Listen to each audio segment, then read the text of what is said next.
आणि या गुहेमध्ये मंदिर आहे आणि त्या मंदिराला 4 खांब आहेत. ते एका चबुतऱ्यापासून बनलेले आहेत. त्यातील 3 खांब निखळलेले आहेत.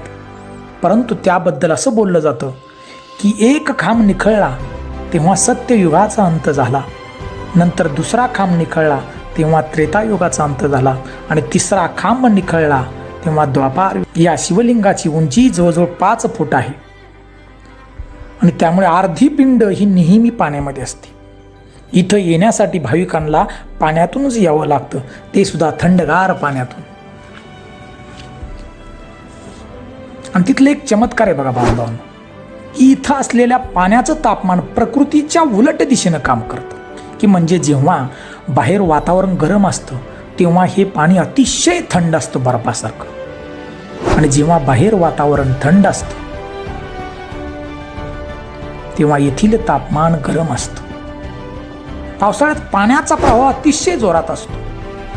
इथलं रहस्य म्हणजे पावसाळ्यात पिंडीवरती जी पाणी ना ती झिरपत नाही बघा, हे रहस्य आहे.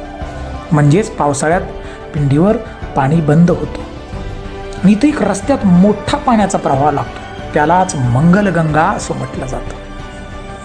या हरिश्चंद्र किल्ल्याच्या मंदिरावर अनेक मंदिर आहेत. याचा उल्लेख मत्स्य, अग्नी आणि कंद पुराणात केला गेला आहे. इतिहासकारांच्या अभ्यासानुसार याची निर्मिती 6व्या शतकात कलचुरी साम्राज्यात केली गेली असं मत आहे आणि गुहेचं जो शोध आहे ना 11व्या शतकात लागला. इथलं जे वातावरण आहे मनाला प्रसन्न करणारं वातावरण आहे. इथे पाहायला मिळते कलाकृती. या गडाची जी कलाकृती अतिशय नटलेली कलाकृती, पाहिल्याबरोबर मन प्रसन्न होऊन डोळ्याचं